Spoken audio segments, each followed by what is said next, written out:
अब चर्चा ये चली कि बड़ा कौन है। बहुत ध्यान से सुनना। विष्णु जी कह रहे हैं हम बड़े हैं और ब्रह्मा जी कह रहे हैं हम बड़े हैं। किसकी पूजा हो? उन्होंने कहा कि जो जीतेगा युद्ध में वही श्रेष्ठ है। तो दोनों में युद्ध होने लग गया।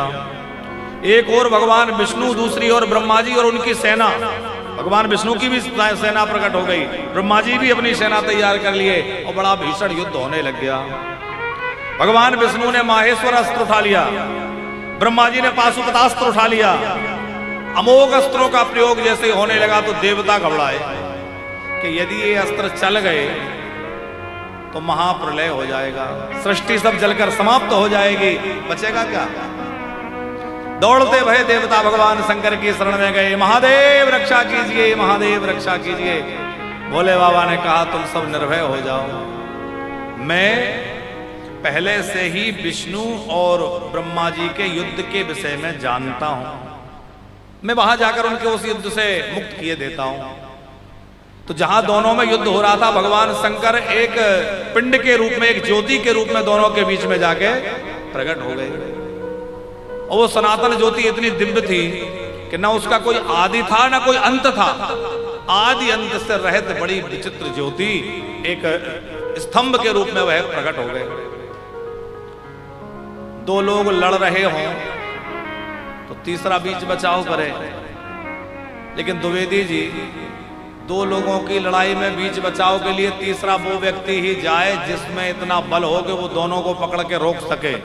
रुको, कमजोर हो तो फिर लड़ाई में ना कूदे, नहीं तो हाथ पैर टूट सकते हैं। अब भगवान शंकर तो सर्वसमर्थ हैं, दोनों के बीच में पहुंच गए। दोनों युद्ध से रुक गए, बोले रुको रुको, हम युद्ध नहीं करेंगे, हम इस स्तंभ का जो भी सिरा ढूंढ लेगा वो बड़ा, उसकी पूजा होगी। भगवान विष्णु ने वराह रूप धारण किया और वो नीचे की ओर गए। ब्रह्मा जी ने हंस का रूप बनाया, वो ऊपर की ओर गए। अब ब्रह्मा जी हजारों वर्ष ऊपर तक जाते रहे और विष्णु भगवान नीचे जाते रहे, पर उसका कोई और छोर नहीं मिला। हार थक करके भगवान विष्णु लौट आए। ब्रह्मा जी भी थक चुके थे, लौटने का विचार कर रहे थे। उसी समय उन्होंने देखा कि एक पुष्प ऊपर से नीचे आ रहा है। वो केतकी का पुष्प था, केवड़ा जिसको हम लोग बोलते हैं सामान्य भाषा में, संस्कृत में उसका नाम है केतकी। तो केतकी का वह पुष्प भगवान शंकर की जटाओं में लगा हुआ था। भगवान शंकर की जटाओं से गिरा तो वो भी बहुत समय से नीचे गिर रहा था। ब्रह्मा जी ने कहा कि देखो, मैं अपनी पूजा चाहता हूं, श्रेष्ठ बनना चाहता हूं, लेकिन इसका मुझे अंत तो मिला नहीं। तो मैं जाकर विष्णु जी से कह दूंगा, उन्हें भी क्या पता, कह दूंगा कि मैंने आखिरी सिरा ढूंढ लिया, तुम गवाही दे देना। केतकी के पुष्प ने कहा मुझे क्या मिलेगा? बोले देख, मैं लोक पितामह हूं, तुझे खुश कर दूंगा, तेरी व्यवस्था हो जाएगी। लोभ में आ गया केतकी का पुष्प, बोले ठीक है, मैं गवाही दे दूंगा। याद रखना, जो झूठी गवाही देता है उसके लिए बहुत नरकों का विधान है। जीवन में कभी झूठी गवाही किसी की मत देना। ये झूठी गवाही देना बहुत बड़ा अपराध है। केतकी का पुष्प गवाह बन गया, साक्षी बन गया। ब्रह्मा जी लौट कर आए। भगवान विष्णु ने कहा कि मैं तो इसका अंतिम सिरा नहीं ढूंढ पाया। ब्रह्मा जी बोले हाँ हाँ, हमें पता था तुम नहीं ढूंढ पाओगे, हमने ढूंढ लिया। अच्छा, आपको मिल गया? देखो, ये केतकी का पुष्प गवाह है। उसने भी कहा हाँ, इन्होंने अंतिम सिरा देख लिया। भगवान विष्णु बोले ठीक है, देख लिया तो भाई क्या है, पूजा की थाली लाओ, इनकी पूजा करें, अब यही श्रेष्ठ हैं। और जैसे ही पूजा की तैयारी ब्रह्मा जी की हुई, उसी समय उस शिवलिंग को फाड़कर भगवान महादेव प्रकट हो गए। बोले सत्यदेव शंकर भगवान की। बड़ी भारी ज्योति निकली, ज्वाला निकली, देवता व्याकुल हो गए।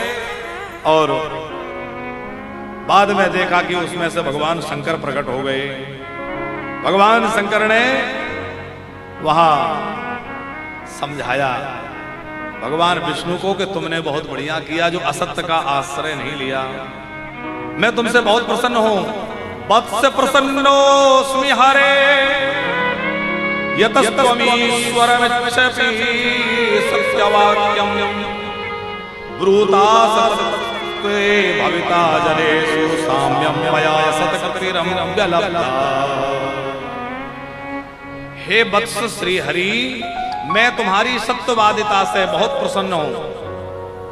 तुमने सत्य भाषण करके बहुत अच्छा किया है।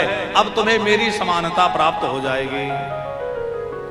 जगह जगह तुम्हारी मूर्तियां स्थापित होंगी और तुम जो है अनेक क्षेत्रों में विराजमान होगे और अलग अलग रूपों में तुम्हारी पूजा होगी।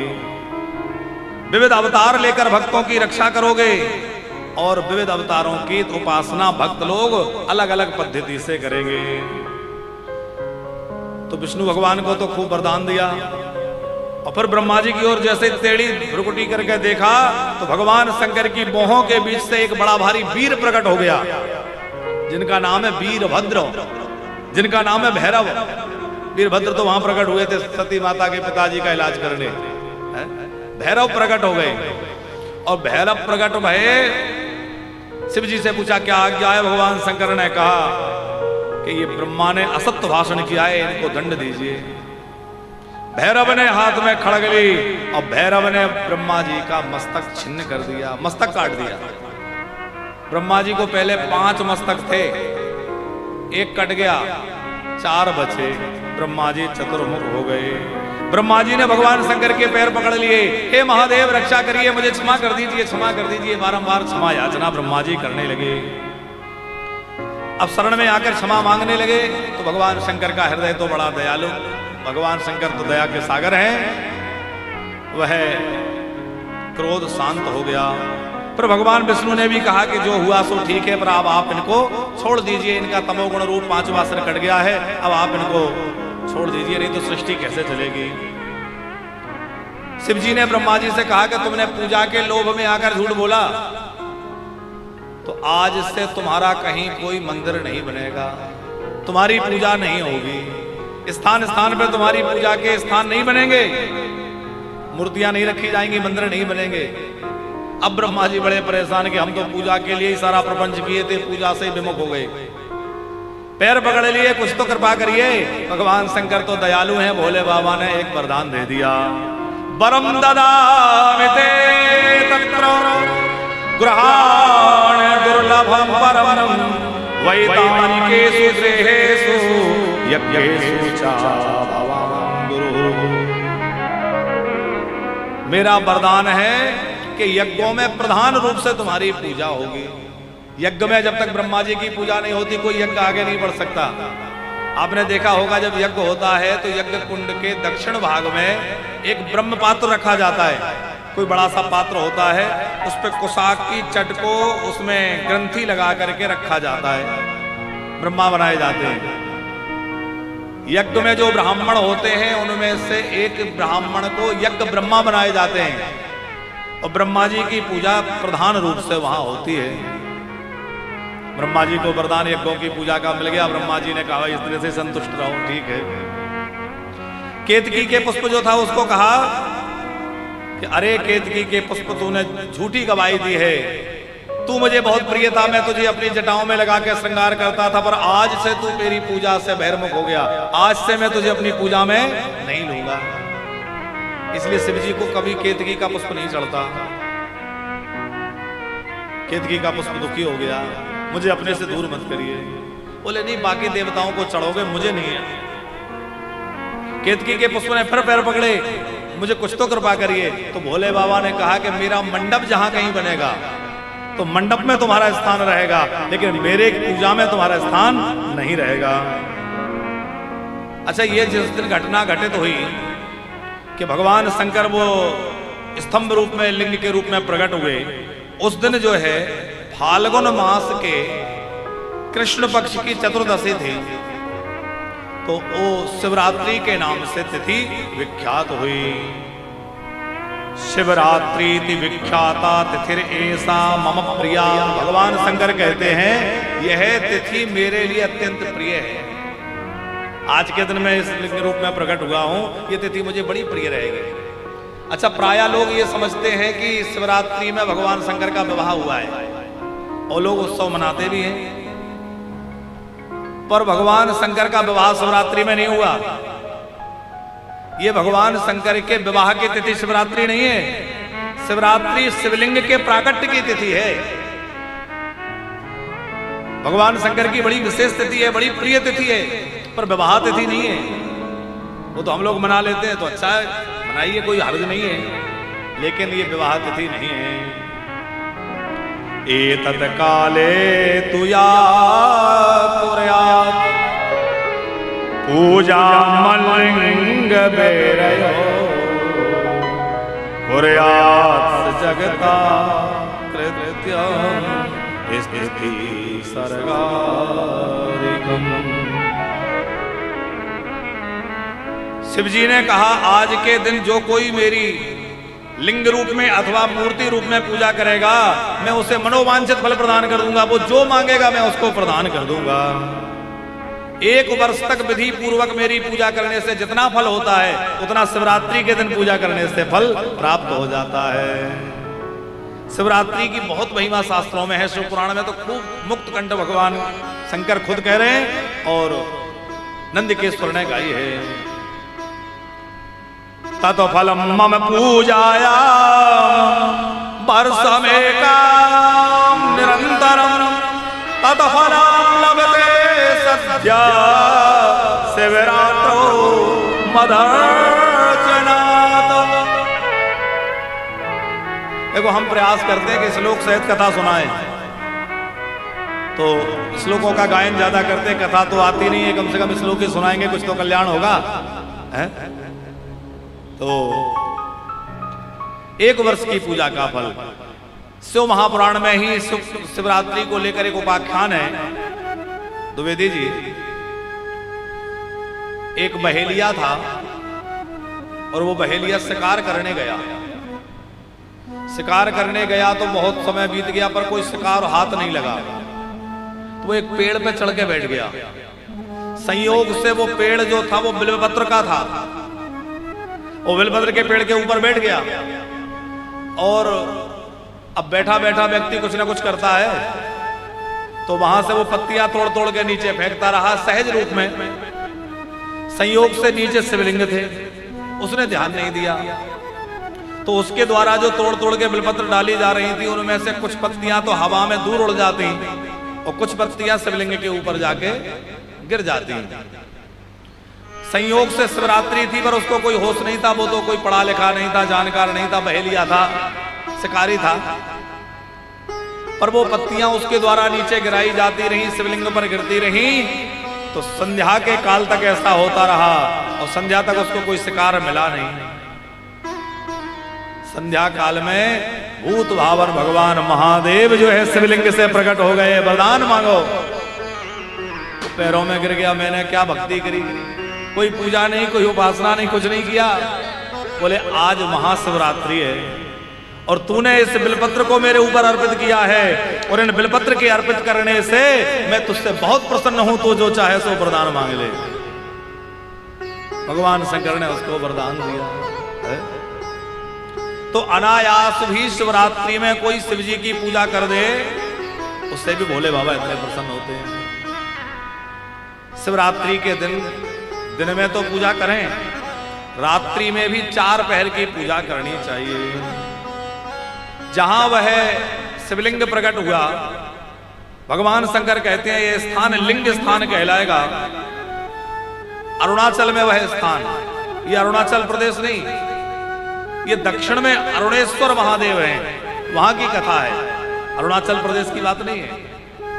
अरुणाचल उस स्थान का नाम हुआ और वहां अरुणेश्वर महादेव के रूप में भगवान शंकर दक्षिण में चेन्नई के पास विराजमान हैं। वहां की ये कथा है। शिव जी कह रहे हैं कि मैं स्तंभ रूप में प्रकट हुआ, आज से मेरी शिवलिंग की पूजा होगी। ये सब प्रकार से भुक्ति और मुक्ति देने वाली होगी। विष्णु जी और ब्रह्मा जी के युद्ध में जो सैनिक मारे गए थे, भगवान शंकर ने उन सबको जीवित किया और उसके बाद ब्रह्मा और विष्णु को उपदेश किया। सबसे पहले तो वहां देवताओं ने मिलकर के, ब्रह्मा जी ने, विष्णु जी ने, सब लोगों ने मिलकर के और भगवान शंकर के शिवलिंग की पूजा की। राजोपचार पूजा हुई है, बहुत विधि पूर्वक शिवलिंग की पूजा वहां देवताओं ने की है। सबसे पहले विष्णु जी ने पूजा की, फिर ब्रह्मा जी ने पूजा की, फिर इतर देवताओं ने पूजा की, और वहीं से शिवलिंग की पूजा प्रारंभ हो गई।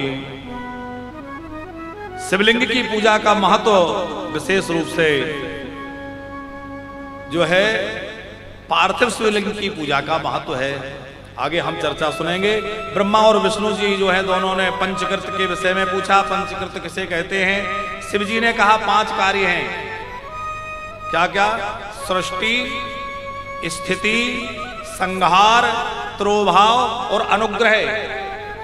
भोले बाबा कहते हैं ये 5 काम ही पंचकृत कहलाते हैं, जिसमें सृष्टि है, उसका पृथ्वी कारण है, स्थिति का कारण जल है, संहार का कारण अग्नि है, तिरोभाव का कारण वायु है और अनुग्रह का कारण आकाश है।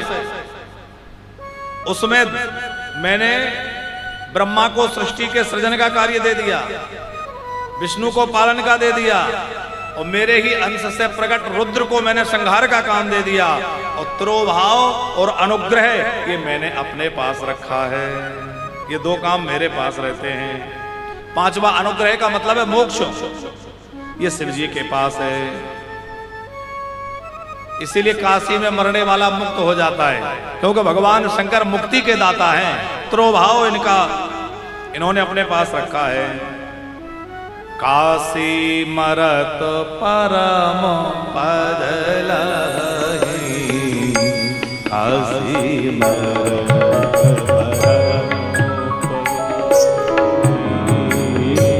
काशी मरत परम पद लहि, काशी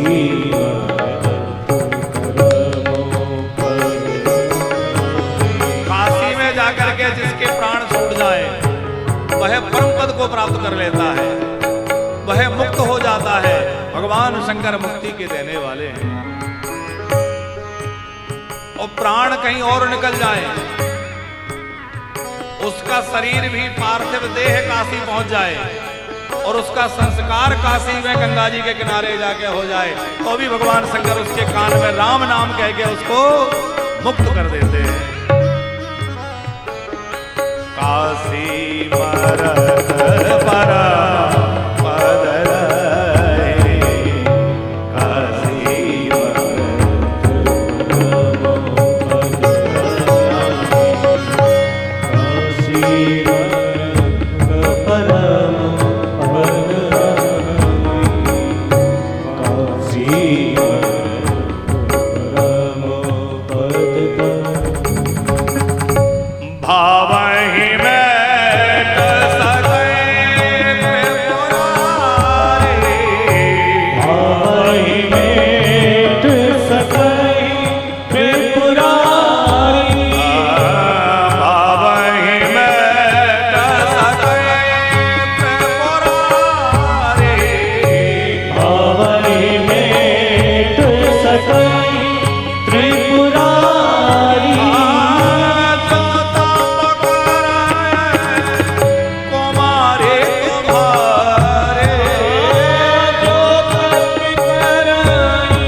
भाल के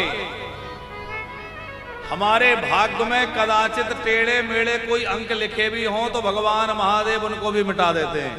भाव ही मेट सकै त्रिपुरारी। हमारी कोई भवतप्तता हो, कोई हमारे जीवन में ऐसा कार्य है कि भाई अब वो तो टल नहीं सकता, लेकिन महादेव के शरण में आ जाओ, भगवान उस विधान को भी टाल देंगे। बोले बाबा लिखी को पलट सकते हैं, महादेव तो महादेव हैं।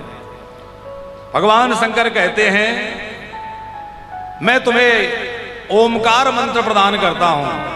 ये ओमकार साक्षात मेरा ही स्वरूप है, मेरी आत्मा है। इसकी उत्पत्ति मेरे 5 मुखों से हुई है। बहुत ध्यान से सुनना, ओम कहां से प्रकट हुआ? प्रणव की उत्पत्ति भगवान शंकर कह रहे हैं। भगवान शिव जी के कितने मुंह हैं? मैया कितने मुंह हैं शिव जी को? आशा मैया। शंकर जी को कितने मुंह हैं? भगवान शंकर के मुंह कितने हैं? 1 के 2? 1 है। प्रार्थी में तो गाते हैं एक आनन चतुरानन पंचानन राजे, हैं? 5 मुंह हैं शंकर जी के। अभी जब मंगलाचरण हुआ था तब आप सो रही थी, तब बताया था। हाँ, कितने मुंह हैं शिव जी को? 5। तो भोले बाबा के 5 मुंह हैं, जिसमें से उत्तर वाले मुंह से तो अकार प्रकट हुआ, पश्चिम में जो मुंह है उससे उकार प्रकट हुआ, दक्षिण वाले मुंह से मकार प्रकट हुआ, पूर्व दिशा में जो मुंह है उससे बिंदु प्रकट हुआ, और मध्य में जो मुंह है उससे नाद प्रकट हुआ। और ये 5 जब मिले आओ, इससे ओम प्रकट हो गया, प्रणव प्रकट हो गया। ओम के उच्चारण से हमारे अंदर बड़ी शांति मिलती है। सवेरे सवेरे शुद्ध पवित्र अवस्था में बैठ करके ओम का स्मरण, प्रणव का उच्चारण करना चाहिए।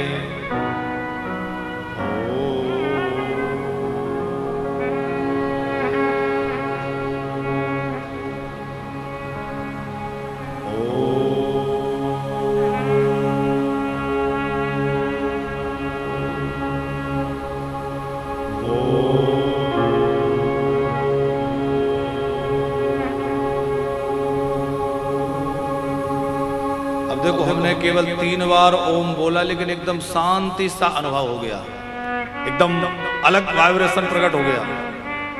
ओम जो है इसकी बहुत बड़ी शक्ति है। ये वेदों का मूल है। ये प्रणव को समझने की बात है। ये प्रणव जो है, इसी में सारी सृष्टि जो है इस प्रणव में समाई हुई है।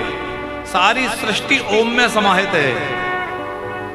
ओम मंगलम ओम,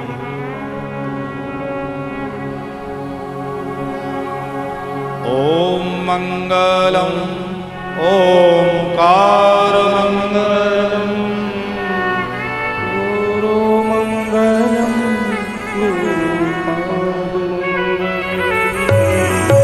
ओम मंगलम ओंकार मंगलम गुरु मंगलम गुरु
शक्ति का बोधक है।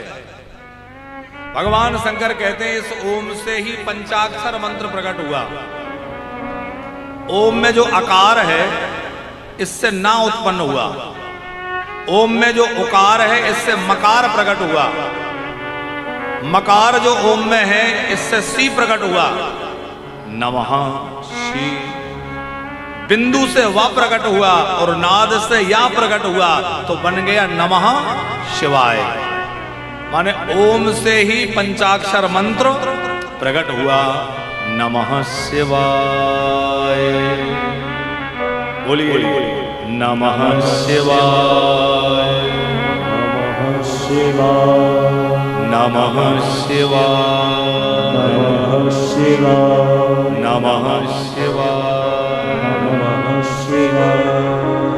पंचाक्षर से ही स्वर प्रकट हुए, इसी से त्रिपदा गायत्री प्रकट हुई, गायत्री से वेद प्रकट हुए और वेद से करोड़ों करोड़ मंत्र प्रकट हुए।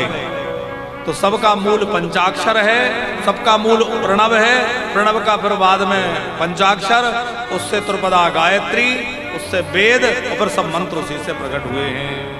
पंचाक्षर से 100 प्रकार की सिद्धियां प्राप्त होती हैं। फिर जो है भगवान शंकर ने ब्रह्मा और विष्णु दोनों को मस्तक ढक करके मंत्र प्रदान किया। गुरु दक्षिणा गुरु दीक्षा भी दे आए। अब गड़बड़ मत करना, अभी तो झगड़ा कर लिए। पुनस्ततोस्तत्रशिरः पटं गुरुः प्रकल्प शुध्यति शकलः मंत्रराजानः साक्षात् अभोगप्रदा स्वः।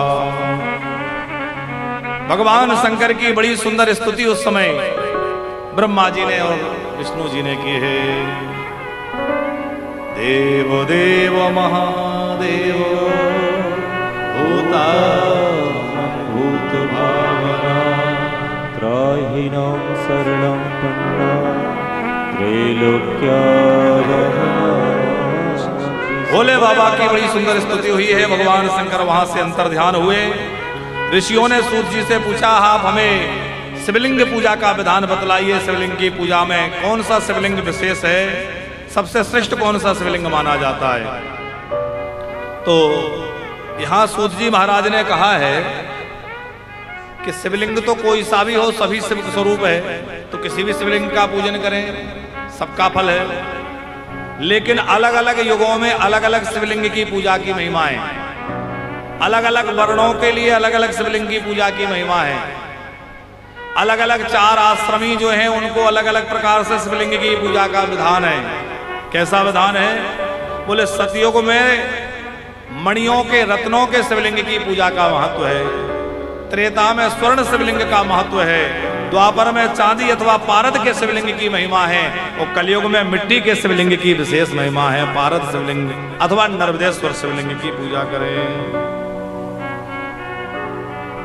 पार्थिव शिवलिंग जो है ये सब प्रकार से सबके लिए पूजनीय है। चारों वर्णों में कोई किसी भी वर्ण का हो, चारों आश्रमों में कोई किसी भी आश्रम का हो, वह श्रद्धा पूर्वक पूजा करे तो पार्थिव शिवलिंग उसको सबके लिए हितकर है। ब्रह्मा विष्णु प्रजापति सब जो है सिद्धि किससे प्राप्त करते हैं?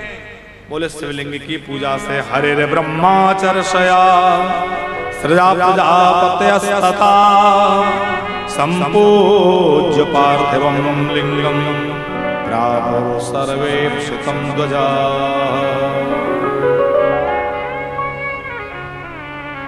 सतयुग में क्या करें? बोले कृते रत्नमयं लिंगम त्रेतायाम हेम संभवम द्वापरे पारदम सृष्टम पार्थिवं तु कलौ युगे। जैसे देवों में शिव सृष्ट हैं, नदियों में गंगा सृष्ट है, उसी प्रकार समस्त शिवलिंगों में मिट्टी के शिवलिंग विशेष महत्वपूर्ण है। यथा सर्वेषु देवेषु ज्येष्ठा श्रेष्ठा महेश्वरः एवं सर्वेषु लिंगेषु पार्थिवं सृष्टिमुच्यते। यथा नदीषु सर्वासु ज्येष्ठा श्रेष्ठा परासुरा भगा तथा सर्वेषु लिंगेषु पार्थिवं सृष्टिमुच्यते। पार्थिव पूजा करने से आयु, तुष्टि, पुष्टि, धन धान्य आदि सब कुछ प्राप्त हो जाता है। तो पूजा किस प्रकार करनी चाहिए? बोले किसी पवित्र जलाशय के किनारे से, किसी नदी के किनारे से शुद्ध मिट्टी खनन करके लाएं। ऊपर की मिट्टी को हटा करके कुछ नीचे से मिट्टी निकालनी चाहिए। या तो नदी किनारे की मिट्टी हो अथवा बामी की मिट्टी हो। बामी समझते हैं आप लोग? चींटियां जो मिट्टी निकाल देती हैं। या तो बामी की मिट्टी शुद्ध मानी गई है उसके लिए, या नदी किनारे की पवित्र नदी हो कोई, ऊपर की मिट्टी हटा के वहां से मृतिका का खनन करके लाएं। और वो मिट्टी को ला करके आप जो है मिट्टी में देखें कि कोई कंकड़ तो नहीं है। जिस मिट्टी में बाल निकल आए, कांच निकल आए, हड्डी निकल आए, वो कदाचित नहीं लेनी चाहिए, त्याग कर देना चाहिए। कंकड़ पत्थर से रहित हो, शुद्ध चिकनी मिट्टी हो, उसमें गंगा जल का प्रोक्षण करें, फिर उसमें थोड़ा गाय का दूध डालें, थोड़ा उसमें दही और घृत मिलावें, मधु मिलावें, शर्करा मिलावें मृतिका में, और दूध आदि मिला करके उसको बढ़िया सान लें। शांते भय भी इसी पंचाक्षर मंत्र का जप करें, नमः शिवाय, या फिर कहें महेश्वराय, त्र्यंबकेश्वराय। नमः शिवाय सबसे बढ़िया मंत्र है। इससे मिट्टी को सान लें, शिवलिंग का गठन करें, और शिवलिंग को कभी भी बिना आधार के नहीं विराजमान करना चाहिए। आधार समझते हैं आप लोग? जिलहरी, कई लोग शिवलिंग बनाया ऐसे ही रख दिया, नहीं, नीचे जिलहरी अनिवार्य है। बगैर जिलहरी के आधार रहित शिवलिंग नहीं बिठाना चाहिए।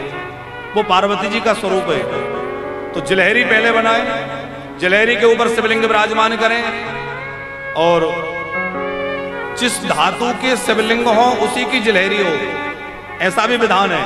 यदि आप मिट्टी के अलावा कोई शिवलिंग ले रहे हैं तो जिस धातु के शिवलिंग है उसी की जिलहरी हो। नर्मदेश्वर शिवलिंग में आप चांदी अथवा स्वर्ण आदि किसी धातु की जो है जिलहरी ले सकते हैं, लेकिन वैसे जिस धातु की जो आपने शिवलिंग बनवाई है उसी धातु की जिलहरी उपयुक्त मानी गई है। मिट्टी के शिवलिंग बना रहे हैं, पहले जिलहरी बनावे, और ऐसा भी विधान है कि जिलहरी और शिवलिंग के लिए अलग अलग मृतिका का पिंड ना हो, एक ही मृतिका पिंड से जिलहरी और शिवलिंग दोनों को बनाया जाए।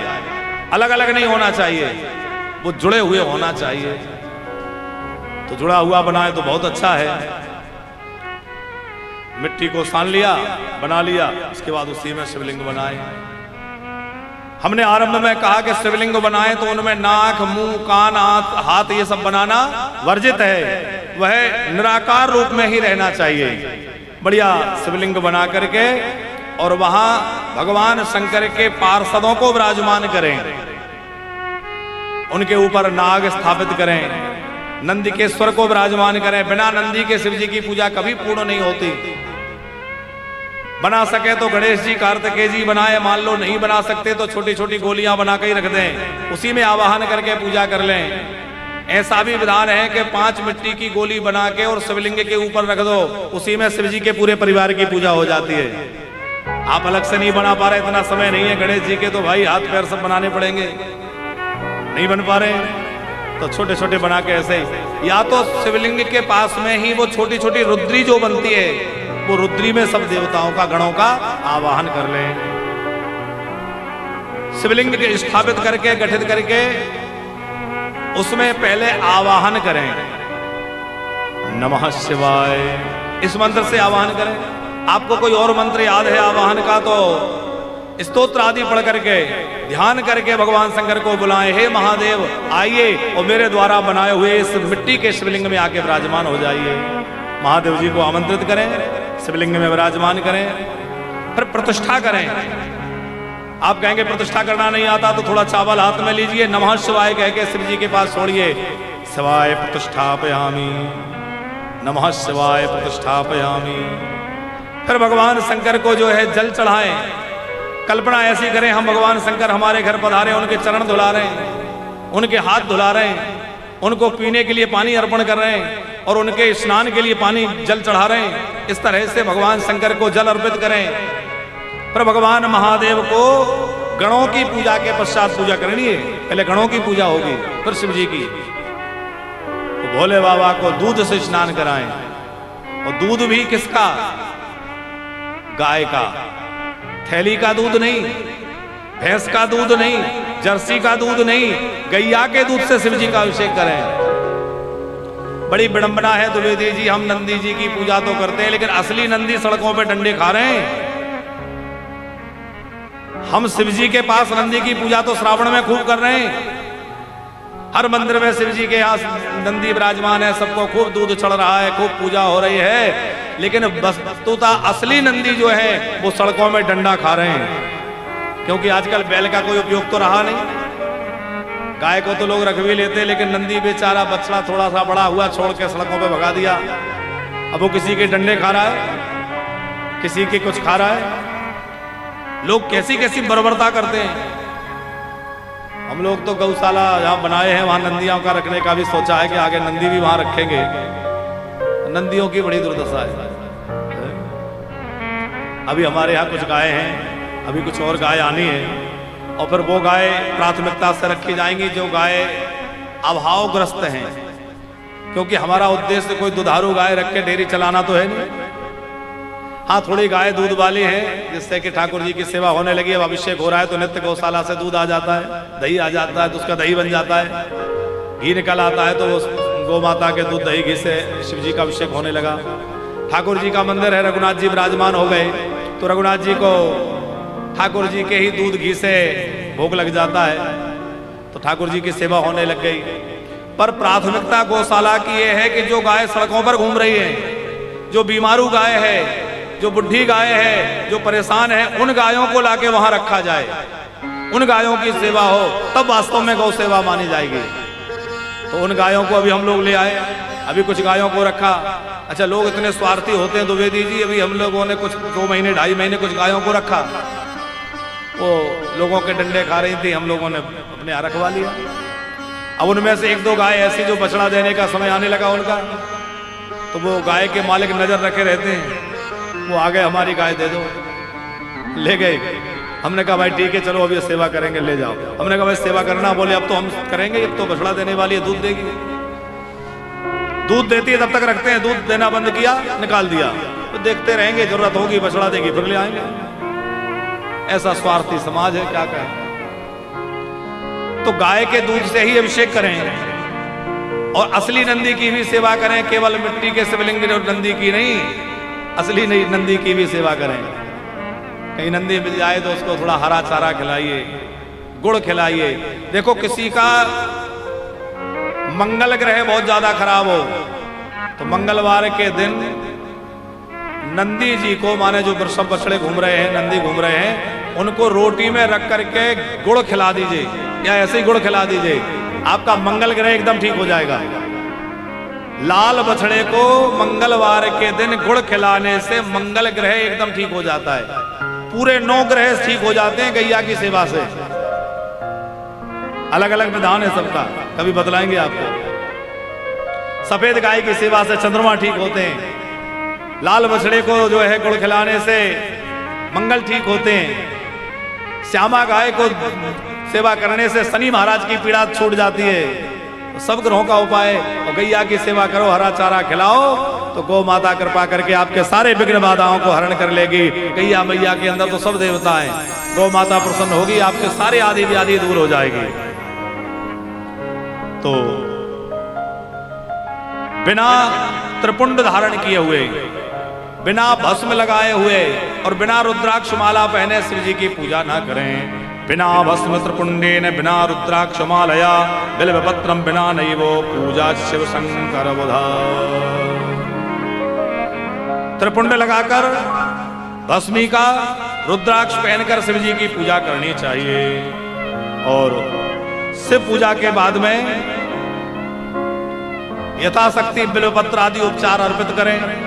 आपने दूध चढ़ाया, फिर पंचामृत की 5 चीजें होती हैं।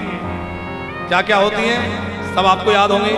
दूध, दही, घी, शक्कर और शहद, ये 5 चीजों से शिव जी का अभिषेक करें। पंचामृत से अभिषेक करने के बाद भगवान शंकर को शुद्ध जल से स्नान कराएं। शुद्ध जल से स्नान कराने के बाद, अच्छा कई लोग मिट्टी के शिवलिंग बनाते हैं तो पारात आदि में बना लेते हैं, फिर उसी में जल डालते हैं तो वो नीचे से गलने लगते हैं, दिखाया आपने। तो नीचे थाली में नहीं बनाना चाहिए, पटे पे बनाना चाहिए। कोई चौकी ले लीजिए, पटला ले लीजिए, जो पानी में शिव जी डूबे ना रहे, तो ऊंचा रहे। उस पटले को, उस चौकी को आप परात में रख लीजिए कि जल बाहर ना जाए। पर यदि आप परात में ही बना लेंगे तो जो जल चढ़ाएंगे वो वहीं भर जाएगा और नीचे से वो गलने लगेंगे तो अपराध लगेगा, दोष लगेगा। आप पूजा ऊपर कर रहे हैं, नीचे वो गल रहे हैं, क्षरण हो रहा है, ठीक नहीं है। किसी चौकी अथवा पटले पे बनाएं, भस्मी चढ़ाएं, सुगंधित इत्र आदि चढ़ाएं, धूप दीप नैवेद्य। बिलपत्र शिव जी को बड़ा प्रिय है, बिलपत्र भगवान शंकर को अर्पित करें। सूत जी महाराज से सौनक जी ने पूछा कि क्या भगवान शंकर को चढ़ाया हुआ प्रसाद खाना चाहिए कि नहीं? तो बड़ी सुंदर बात कह रहे हैं सूत जी महाराज। दृष्ट्वा शिव नैवेद्यम यान्ति पापानि दूरता मुक्ते ते स्वम नैवेद्य पुण्यान्यायान्ति कोटिशा। शिव जी का प्रसाद तो इतना परम पुनीत पावन है कि दूर से उसका दर्शन भी हो जाए तो हमारे पाप नष्ट हो जाते हैं। शिव जी को चढ़ा हुआ प्रसाद खा सकते हैं, लेकिन जो शिवलिंग को स्पर्श हो गया है वो प्रसाद नहीं खाना चाहिए। ये बात नहीं है कि वो अशुद्ध हो गया। अरे शिव जी तो शिव जी है, अशुद्ध कैसे हो जाएगा? भगवान शंकर के एक गण है जिनका नाम है चंड, वो चंड का अधिकार हो जाता है। शिव जी ने कहा है कि जो भी मेरे शिवलिंग को स्पर्श हो जाएगा प्रसाद वो तुम्हारा हो जाएगा, तो वो हमें खाने से अपराध लगता है, वो चंड का भाग है, वो नहीं खाना चाहिए। बाकी शिव जी को दूर से आपने बिलपत्र डाल के भोग लगाया। जैसे ठाकुर जी के प्रसाद में तुलसी अर्पित होती है, ऐसे ही भोले बाबा के प्रसाद में बिलपत्र डाल के प्रसाद लगाना चाहिए। गणेश जी को भोग लगाओ तो दूबा डाल के लगाओ, भोले बाबा को भोग लगाओ तो बिलपत्र डाल के लगाओ, ठाकुर जी को भोग लगाओ तो तुलसी दल डाल के लगाओ, माता जगदम्बा को भोग लगाओ तो पुष्प डाल के लगाओ। इस तरह से भोग लगाने की विधि है।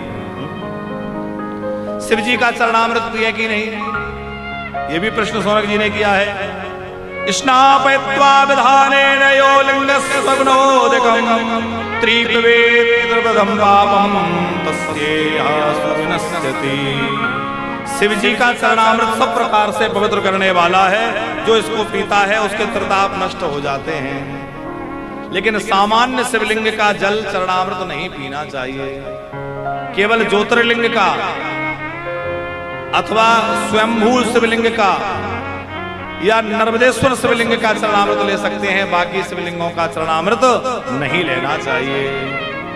इस प्रकार शिवलिंग की पूजा का महत्व बतलाया है और भस्म रुद्राक्ष का महत्व बतलाया है। शिव नाम विभूतिश्च तथा रुद्राक्ष एव च एतत्त्रयम् महापुण्यम त्रिवेणी सदृशम स्मृतम।